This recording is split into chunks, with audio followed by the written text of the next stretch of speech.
ini iman sudah ada, gerakan sholat menghasilkan getaran. Kita selama ini hanya tahu bahwa Allah ada, gitu aja. Tapi tidak bersambung. Antara kita dan Allah tidak ada sambungan batin kita itu. Iman itu sambungan batin. Karena ada silatun waliqaun bainal abdi wa rabbi. Ada kesambungan batin. Kenapa sih sujud kan gitu? Sujud itu karena memang saya nyambung. Gak mungkin saya sujud kalau belum nyambung.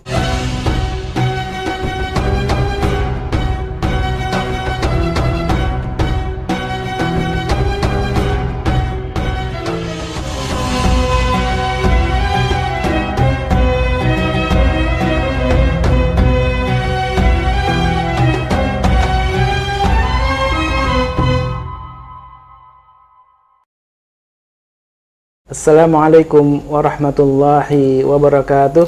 Waalaikumsalam warahmatullahi wabarakatuh. Alhamdulillah wassalatu wassalamu ala rasulillah. Alhamdulillah, sahabat khusyuk yang dirahmati Allah, kembali berjumpa dengan guru kita Ustaz Abu Sangkan. Dan lagi-lagi kita masih ngebahas tentang sholat, Ustaz. Karena belum selesai nih, panjang sekali soal sholat ini. Dan di episode sebelumnya kita sudah ngebahas tentang i'tidal. I'tidal ini adalah bagian dari zikir. Jadi jangan cepet-cepet, Ustaz, ya. Jangan cepet-cepet i'tidal kemudian langsung sujud. Nah, lanjutan dari i'tidal itu adalah sujud, Ustaz. Iya. Karena sujud ini juga disebutkan dalam Al-Quran banyak. Tidak hanya sholat, perintah untuk sujud itu banyak, Ustaz. Sujudlah yang lama, gitu kan. Kemudian ketika malaikat juga menyuruh kepada Maryam juga ruku dan sujud, gitu ya. Ada kata-kata sujud dan ruku. Nah, ini sujud ini sama nih, Ustaz. Kalau kita lihat ya sujud juga banyak yang cepat ya. Padahal ini kan kalau posisi itu posisi sangat rendah di hadapan Allah, sujud ini. Apalagi kan di dalam Al-Quran ada surat As-Sajdah gitu ya. Itu kan bagian yang berarti sangat penting, sujud ini dalam tahap dalam ritual sholat ini. Gimana pemaknaannya, Ustaz, sujud ini supaya kita tidak sujud dengan cepat-cepat, Ustaz? Sajdatan la yarfa'u ra'sahu anha hatta yalqa. Dalam kitab Al-Husu' fi Shalah yang disusun oleh Syekh Sa'id bin Ali bin Wahab Al-Qahtani mengatakan, dalam sujudmu jangan engkau angkat dulu kepalamu hatta yalqa, sampai kamu merasakan ada perjumpaan. Balik lagi, setiap gerakan itu perjumpaan, ya kan? Wasta'inu bis-sabri was-salah wa innaha lakabiratun illa 'alal khashi'in. Apa khusyuk itu? Alladzina yadhunnuna annahum mulaku. Liqa'nya itu. Makna liqa itu apa? Silatun wa liqa'un bainal abdi wa rabbi. Silatun nyambung antara hati sang hamba dan Allah. Dalam sujud pun demikian. Jadi semua gerakan sebenarnya tanpa terputus. Takbiratul ihram juga silatun wa liqa'un bainal abdi wa rabbi. Sujud sajdatan la yarfa'u ra'sahu anha hatta, syaratnya apa? Hatta yalqa, Seperti sudah bertemu dengan Allah. Iya, sampai engkau merasakan perjumpaan dengan Allah. Faksiru doa, perbanyak doa, kata Nabi. Sekarang saya kembalikan lagi tentang makna sujud. Bagaimana sujudnya Nabi? Kan gitu. Bahwa sujud itu harus tumakninah, bacaannya itu sunnah. Nah, balik lagi, kembali lagi, ini banyak terbalik-balik. Orang diukur dengan bacaannya. Selesai bacaan langsung angkat kepala. Jadi sebenarnya yang terpenting bagaimana engkau sujud sajatan la yarfa'u ra'sahu anha hatta yalqa. Tujuannya yalqa. Cari liqa'nya itu. Laqiya rabbah. Perjumpaan dengan Tuhannya itu. Nah, ini nggak terbiasa. Kita kan asal macok ayam macok makanan kan gitu. Sampai Nabi melarang kan gitu. Jangan sampai sujud wa yanquru fi sujudi. Terburu dalam sujud, tidak boleh. Hatta yalqa, sampai kau merasakan ada perjumpaan di situ. Ada getarannya sujud juga. Gini, yang menjadi problem kita selama ini, kita nggak dikenalkan dengan Tuhannya. Nggak dikenalkan dengan Allahnya. Itu problemnya.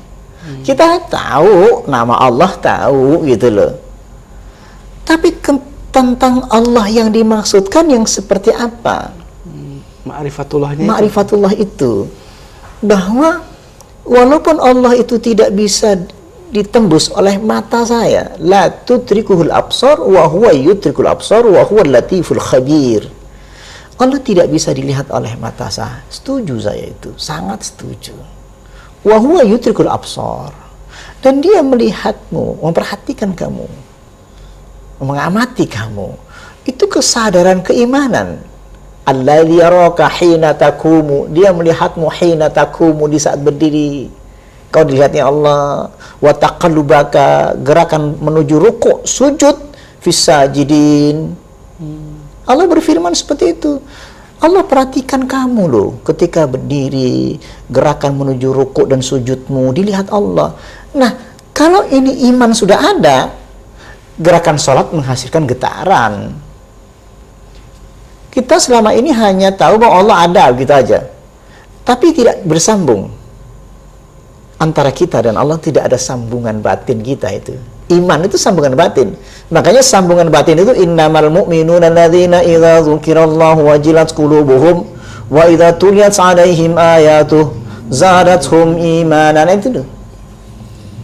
Sehingga orang beriman itu disebut nama Allah bergetar hatinya. Ini kan sambungan. Karena ada silatun waliqaun bainal abdi wa rabbi. Ada kesambungan batin. Kenapa sih sujud kan gitu? Sujud itu karena memang saya nyambung. Gak mungkin saya sujud kalau belum nyambung. Gak mungkin kita berkomunikasi kalau gak ada sambungan. Gak mungkin saya saling mencintai kepada yang saya cintai, yaitu istri misalkan, kalau saya tidak ada sambungan. Sulit rasanya untuk bisa dinikahkan kalau hati tidak ada kesambungan. Padahal fisiknya ada, tapi kalau hati tidak sambung, pura-pura. Gak bisa. Takhosya'an namanya, pura-pura itu namanya. Ya kan? Kemudian sholat juga sama. Bayangkan sholat berapa tahun kita nggak nyambung. Gimana mau sujud? Sepertinya begitu sekilas. Gerakan sholat itu seperti tak ada makna. Apalagi tidak mengerti artinya. Ini pun belum tentu orang Arab bisa nyambung kepada Allah. Buktinya, orang Arab yang ngerti Quran pun, yang ngerti bahasa Arab pun, bisa tidak nyambung. Tidak bergetar. Tidak bergetar. Kan berarti nggak gampang khusyuk itu. Khusyuk itu al-khawfu da'imu fil qalbi. Khusyuk itu rasa takut hatinya kepada Allah. Perasaan takut pada Allah itu kan karena iman. Abu Jahal tuh tidak takut sama Allah kan gitu. Tidak beriman kan gitu. Nah, jadi kita kembali kepada diri kita sendiri, kembali kepada sujud tadi, bahwa tidak ada hatinya kesambungan dengan Allah ketika sujud. Betapa capeknya at-ta'abu wan nasabu. Kata Nabi, capek sujud itu kalau tidak nyambung. Wan nasabu, penat. Dan perasaan ini udah diungkapkan, diprediksi oleh Nabi. Ya'ti 'alan nasi zamanun yusalluna wa la yusallun. Nanti satu zaman banyak orang salat tapi tidak salat. Dia berkata-kata. Dia membaca ayat. Dia ruku, kelihatan ruku. Iktidal kelihatan iktidal dan baca sami Allahu liman hamidah. Sekarang sujud itu kalau nggak nyambung capeknya luar biasa. Kalau dilihat dari sholatnya Nabi, sujudnya itu kalau tahajud itu biqadri qiyami, sama dengan berdirinya. Berdirinya. Ya kan? Al-Baqarah. Sujudnya setara dengan Al-Baqarah. Saya ambil bagiannya, kenapa begitu lamanya beliau sujud? Karena ada kesambungan Allah. Yang kita cari dalam sholat kan kesambungannya, ingin ketemu Allah. Alladzina yadhunnuna annahum mulaqu rabbihim wa annahum ilaihi rajiun. Untuk apa ketemu kepada Allah? Wa annahum ilaihi, kepada mereka itu kepada Allah kembali. Sujud itu mendekati Allah, mendekat kepada Allah. Fa inni qarib wa nahnu aqrabu ilaihi min hablil warid. Mendekat, sangat dekat, yang sedekat-dekatnya kepada Allah itu. Seperti peristiwa ketika di Wathur, sering saya ceritakan tentang ini. La tahzan innallaha ma'ana fa'anzalallahu sakinatahu. Jangan kau bersedih hati. Dalam sujud itu jangan kau bersedih hati. Innallaha ma'ana fasajadu. Sujud kita itu sajdatan la yarfa'u ra'sahu anha hatta yalqa. Jangan kau angkat kepalamu. Fa inni qarib. Aku dekat. Sampaikan ketika dekat itu subhana rabbil a'la wa bihamdi. Nol. Suasana batin kita itu betul-betul nol. Gelisahnya nggak ada, sedihnya nggak ada. Kenapa? Begitu dekatnya Allah di saat kita sujud. Ku sampaikan semua angan-anganku, semua hajatku, semua doa-doaku. Kan aku bertugas mewakilimu ya Allah. Sebagai khalifah. Sebagai khalifahmu, aku berdoa di situ, faktur doa. Maka perbanyak doa di situ. Sujud itu sendiri doa. Tanpa kata-kata itu doa sebenarnya gitu loh. Karena salat itu maknanya ad-doa. As-salatu bi ma'na ad-doa. Salat itu wasta'inu bis sabri was shalah. Salat itu doa. Gerakan rukun-rukunnya itu udah doa. Al-Fatihah itu doa. Rabbana walakal hamd mil'us samawati itu doa. Doa dengan ada doa berupa istighfar. Rabbi firli. Dari kesalahan kan berdoa. Ya Allah, ampuni saya. Kan doa juga. Warhamni. Doa juga. Wajibuni. Warfa'ni. Warzukni. Wahdini. Wa'afini. Wa'afwani. Kan doa juga. Salat itu isinya doa semua. Ada tanpa kata-kata. Rukun-rukun itu doa. Makanya doa yang dikabulkan itu ketika tumaknina. Doa yang dikabulkan ketika di Arafah. Padahal di Arafah nggak ada bacaannya. Yaitu doa yang dikabulkan ketika wukuf. Ketika tenang di Arafah itulah doa dikabulkan. Kenapa kok doa dikabulkan di Arafah itu? Arafah ya'rifu ma'rifat. Mengenal Allah. Yang mengenal Allah yang doa dikabulkan. Yang kenal Allah itu apa saja? Ketika menyebut nama Allah, aku kenal. Ketika Allahu Akbar, bergetar hatiku. Kenal berarti. Allahu Akbar, sujud, bergetar hatiku. Di situ doa. Sami Allahu liman hamidah. Sama. Semua gerakan-gerakannya itu suasana bersama Allah, suasana tenang. Ala bi dzikrillahi tatma'innul qulub. Karena salat itu zikir. Wala dzikrullahi akbar. Zikir puncak-puncaknya zikir. Tadi kan ada hadis yang dikutip oleh Ustadz bahwa Rasulullah pernah memerintahkan kita untuk memperbanyak doa ketika sujud, Ustadz ya. Iya. Dan itu kan posisi paling dekat gitu ya, Paling dekat dengan Allah. Ini doa apa saja bisa dilakukan, Ustadz? Dengan bahasa yang mungkin tidak semua orang mempunyai doa dalam bahasa Arab gitu. Artinya doa yang ya dengan bahasa kita juga boleh, Ustadz. Doa yang dibolehkan itu kan semua doa sebenarnya kan gitu. Yang penting tidak mendoakan yang jahat. Kadang-kadang kita suka sakit hati sama orang, mendoakan orang agar celaka misalkan. Kita dibolehkan berdoa yang baik-baik. Dan itu tidak perlu harus pakai bahasa Arab. Dalam hati saja. Makanya tidak boleh diungkapkan dalam bentuk bahasa dan terdengar oleh temannya sebelahnya. Batal salatnya. Ya, terutama kepada istri gitu kan. Diungkapkan lagi kan, dengar istri marah pula dia kan gitu. Jadi itu suasana batin yang benar-benar doa kebaikan. Jadi bolehkan, boleh. Panjang juga boleh. Tapi kalau sholat jamaah jangan kan gitu. Ngapain dia lama-lama dalam sujudnya? Disesuaikan begitu. Sesuaikan suasananya itu. Kalau saya menggunakan doa Allahumma alhimni rusdi wa qini sarra nafsi. Inni a'udzubika min ilmin la yanfa' wa min qalbin la yakhsha wa min nafsin la tasba wa min da'watin la yustajabu laha. Merintih sekali. Ya Allah, beri aku ilham petunjuk. Sebagai petunjukku dalam kehidupanku ini. Karena aku pengen dapat petunjuk itu dalam kehidupanku. Wa qini sarra nafsi. Ya Allah, lindungi aku dari kejahatan hatiku. Itu paling saya sering dilakukan itu. Itu Rasulullah yang ajarkan. Kemudian inni a'udzubika min ilmin la yanfa wa min qalbin la yakhsha wa min nafsin la tasba wa min da'watin la yustajabu laha. Ya Allah, aku berlindung dari ilmu yang tak manfaat. Kita banyak ilmu, banyak sekali numpuk-numpuk, tapi tak bermanfaat. Wa min qalbin la yakhsha, aku berlindung dari hati yang tak pernah takut pada Allah. Wa min nafsin la tasba, dari nafsuku yang terus bergelora, Ingin dunia terus. ingin keinginan macam-macam. Yang terakhir ini yang paling ditakutkan, wa min da'watin la yustajabu laha, dari doa-doa yang tidak pernah dikabulkan. Kita doanya panjang tapi tidak dikabulkan.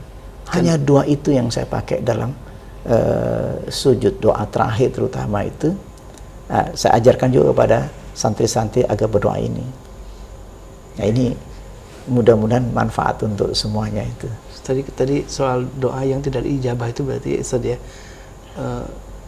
orang Allah yang ketika sudah benci terhadap orang itu, maka Allah tidak akan kabulkan. Sebenarnya doa itu gampang sebenarnya. Bahkan ud'uni astajib lakum, itu kata-kata yang sangat sederhana dan yang tidak dipercayai. Susah. Coba kita mau ilmu apa lagi? Saya ingin mengembalikan, bisa nggak sholat ini dipercaya oleh si pemakainya, gitu loh. Karena sholat itu adalah doa ya. Doa, gitu loh. Itu masih akan bertanya lagi tuh. Gimana caranya? Bingung kan gitu loh. Wong kita cuma sederhana, ya Rabb, tolong saya. Kan wasta'inu bisabri wassalah. Ya Allah, tolong saya. Dengan sholat itu minta tolong. Dan tetap aja orang pengen bergantung kepada ustadznya. Tolong didoakan. Tolong doakan. Walaupun boleh sebenarnya ya. Padahal boleh ya. Tapi kalau saya akan menghindar dalam arti gini, sudahlah kita ke Allah.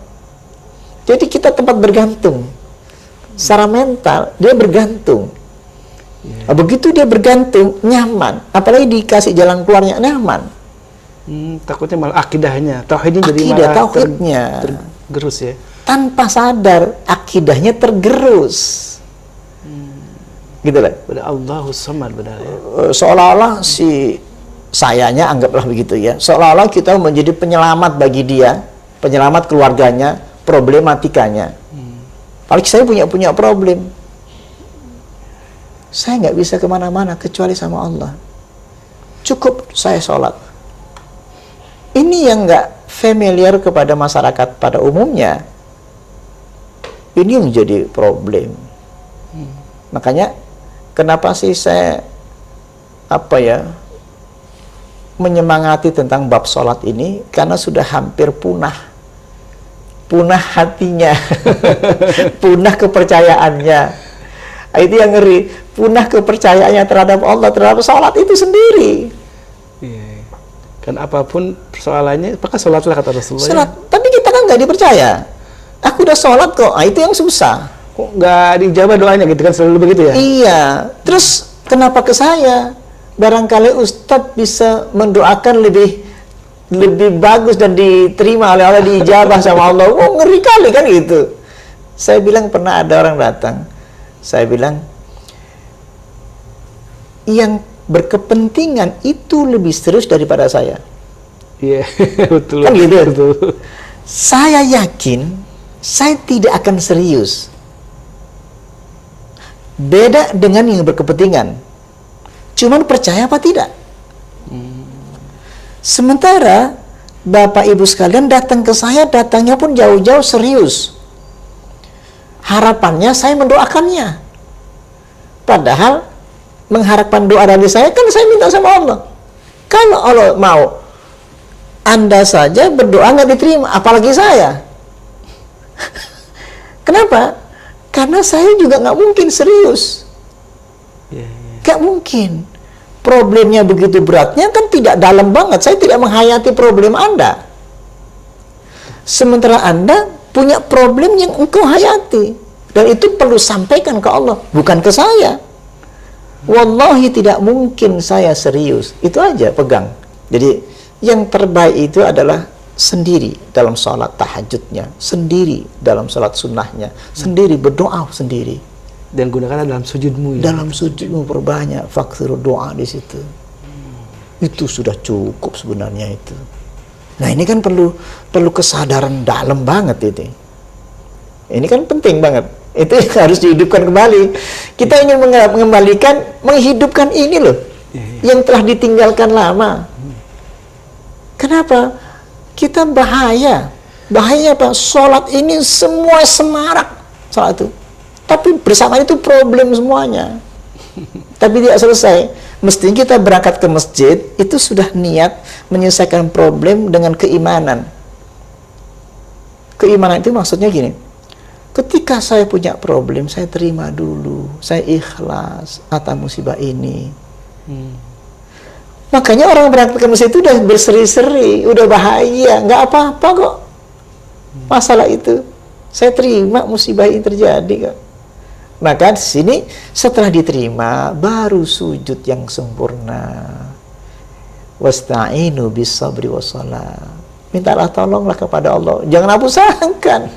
Dengan sabar. Yang ngerti sabar itu yang bermasalah. Iya. Iya kan? Jadi sabar. Kena kasus, kan bukan saya yang punya kasus. Andalah yang punya kasus. Anu nerima, terima. Wa may yu'min billahi yahdi. Kalau engkau nerima, Allah buka hatinya. Saya nggak mungkin saya yang dibuka. Maka engkau akan dilapangkan oleh Allah. Fama yuridillahu ayyahdiyahu yasrah sadrahu. Di sini dilapangkan tiba-tiba. Bukan saya dong. Ada hubungannya batin dengan Anda sendiri dengan Allah. Saya sendiri. Aku punya masalah sekarang. Aku nerima. Ma asaba musibatin illa biiznillah wa ma yu'min billahi yahdi qalbah. Kan pribadi. Tidak ada musibah yang terjadi kecuali itu izin Allah. Barang siapa nerima musibah itu, saya yang kena musibah. Ya di qalbah. Seketika itu Allah lapangkan dada saya. Di mana letaknya kelapangan itu bisa lakukan? Dalam sujud. Berdoalah di situ. Setelah dilapangkan, petunjuk itu akan tampak dalam hatinya setelah selesai sholat. Ya ja'allahu makhraja wa yarzuqhu min haitsu la yahtasib. Allah buatkan jalan keluarnya dan kasih rezeki dari arah yang tidak disangka-sangka. Harus iman. Kalau nggak iman ya nggak bisa mau cerita bergelora omongan kita ya nggak didengar. Jadi kalau orang semakin berkurang yang datang ke Ustadz, jamaahnya untuk curhat, berarti sudah ini ya, kekhusyuannya sudah mulai ada. Justru kalau semakin banyak yang curhat, aduh, semakin susah berarti ini kekhusyuannya. Masya Allah, Ustaz, jazakallah khairan, Ustaz. Ya, luar biasa sahabat khusyuk yang dirahmati Allah, bahwa sujud itu menjadi satu tempat itu atau sarana, menjadi tempat momen yang paling dekat dengan Allah. Ya. Makanya berdoalah kata Rasulullah SAW. Dan saya jadi ini terinspirasi untuk tadi menerapkan doa-doa yang tadi Ustaz sebutkan, doa untuk dapat ilham, doa kemudian untuk tadi ada beberapa yang Ustaz sebutkan, silahkan nanti catat ya, doa yang itu juga udah masyhur Ustaz ya, doa-doanya. Masyhur. Doa untuk berlindung dari ilmu yang tidak manfaat, doa dari hati yang tidak bisa khusyuk, tidak takut kepada Allah, doa untuk nafsu yang tidak puas ya dengan dunia, dan terakhir tadi dari doa yang tidak kabulkan.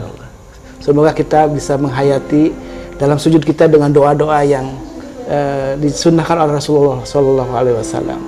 Sahabat khusyuk yang dirahmati Allah, mudah-mudahan ini masih banyak episodenya soalnya karena selain sujud nanti ada lagi tambahan, karena ada tasyahud yang belum juga harus dibahas, ada juga nanti salam, dan itu juga maknanya banyak.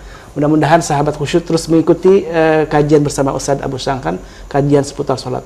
Wabillahi taufiq wal hidayah. Wassalamualaikum warahmatullahi wabarakatuh.